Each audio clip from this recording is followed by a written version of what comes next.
नमस्कार दोस्तों, स्वागत है आपका अपने चैनल ट्रायल टेबल पर। आज हम देखेंगे एक ऐसी कहानी जिसने मुंबई को दहला दिया था। रमन राघव, जिसे लोग मुंबई का जैक द रीपर कहते थे, उसने मुंबई में 1960 के दशक में 50 से ज्यादा लोगों की जान ली। लेकिन वो सिर्फ एक हत्यारा नहीं था, उसने अपने दिमाग में एक ऐसी दुनिया बना दी थी जो उसे हत्या करने का आदेश देती थी। इस वीडियो में हम जानेंगे कि रमन राघव कौन था, उसने कितने लोगों की जान ली और पुलिस ने उसे कैसे पकड़ा। तो चलिए इस वीडियो का ट्रायल शुरू करते हैं।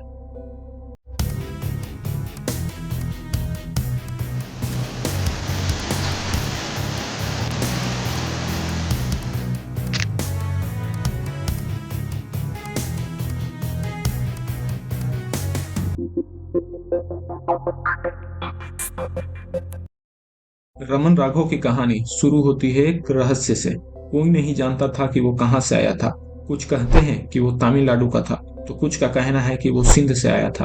उसे कई नामों से भी जाना जाता था, जैसे सिंधी तलवई, अन्ना, थम्बी, वेलु स्वामी। लेकिन एक चीज जो सबको पता थी, वो थी उसका खौफ। 1965 से 1968 के बीच रमन राघव ने मुंबई और पुणे की सड़कों पर ऐसा तांडव मचाया कि लोग रात को बाहर निकलने से डरने लगे।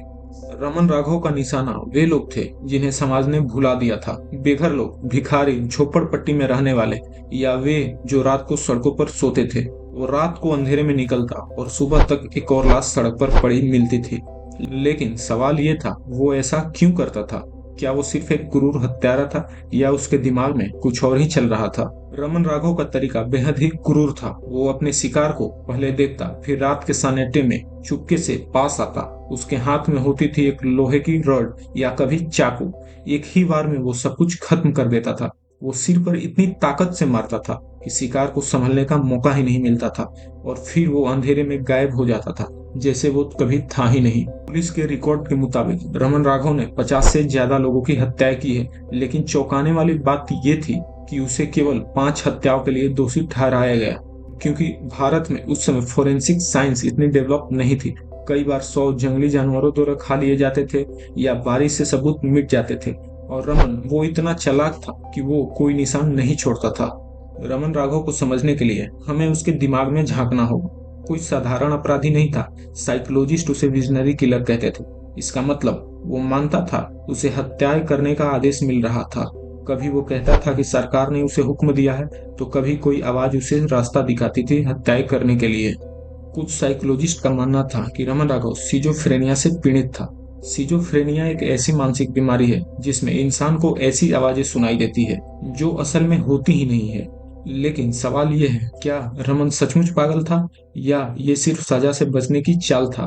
क्योंकि पूछताछ के समय वो इतनी शांति से अपने गुनाहों को कबूल कर रहा था, जैसे उसे किसी चीज का पछतावा ही नहीं है। रमन राघव की जिंदगी के बारे में ज्यादा जानकारी नहीं है। कुछ का कहना है कि वो गरीबी में पला बड़ा और समाज से उसका कोई जुड़ाव नहीं था। वो अकेला रहता था, बिना परिवार, बिना दोस्त के।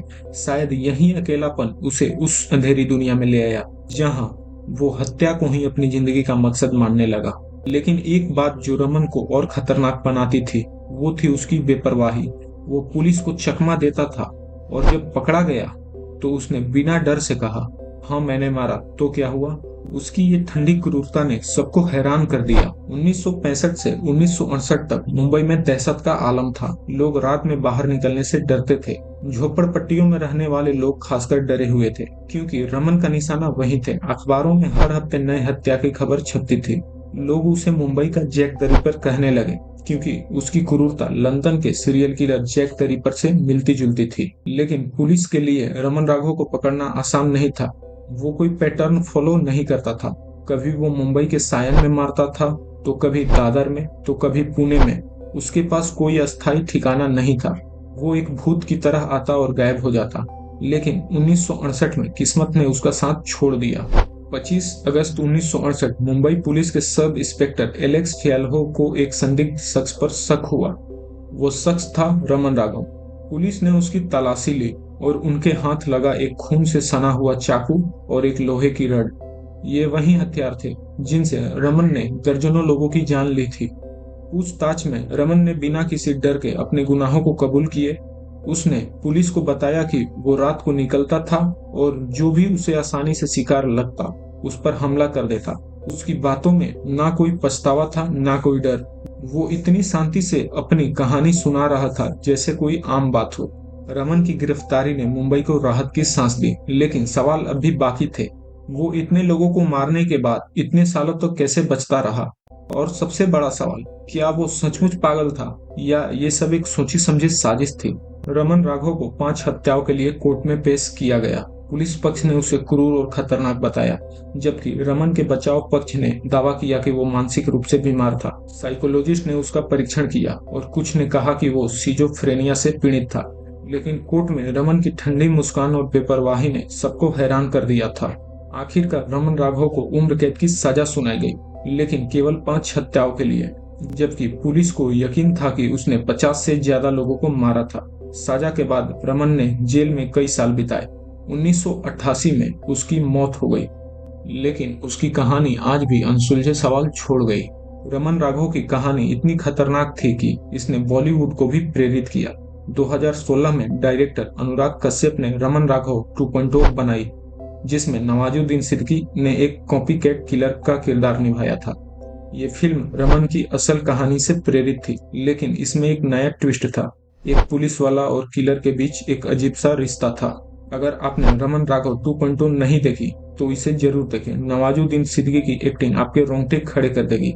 लेकिन ये फिल्म सिर्फ मनोरंजन नहीं थी, इसने रमन राघव की कहानी को फिर से दुनिया के सामने ला दिया। रमन राघव की कहानी ये सिर्फ एक हत्यारे की कहानी नहीं है, ये हमें समाज की उन कमियों की याद दिलाती है जो बेघर लोग और गरीब लोग को ये दुनिया हमेशा भुला देती है। रमन ने अपने शिकार को इसलिए चुना क्योंकि वे आसान निशाना थे, लेकिन साथ ही ये कहानी हमें मानसिक बीमारी और अपराध के बीच एक पतली रेखा को भी दिखाती है। क्या रमन राघव एक साइको था? क्या वे सचमुच में पागल था, या उसने अपने गुनाहों को छिपाने के लिए पागलपन का नाटक किया? ये सवाल आज भी अनसुलझे हैं। रमन राघव की कहानी हमें उस दौर की याद दिलाती है जब मुंबई की सड़कों पर एक खौफ का साया था, लेकिन ये हमें ये भी सोचने पर मजबूर करती है कि इंसान का दिमाग कितना खतरनाक हो सकता है। दोस्तों, आप क्या सोचते हैं कि रमन राघव एक राक्षस था या एक मानसिक बीमारी से पीड़ित इंसान? नीचे कमेंट सेक्शन में जरूर बताइए, मैं रिप्लाई जरूर दूंगा। दोस्तों, अगर आपको ये वीडियो थोड़ा सा भी अच्छा लगा है तो इस चैनल को सब्सक्राइब कर लीजिए, इस वीडियो को लाइक कर लीजिए, हमें इससे मोटिवेशन मिलता है और आगे हम ऐसे ही केस लाते रहेंगे आपके लिए और ऐसे ही केस का ट्रायल करते रहेंगे। तो मिलते हैं एक नई वीडियो में एक नए केस के साथ और एक नया ट्रायल करेंगे हम साथ मिलकर।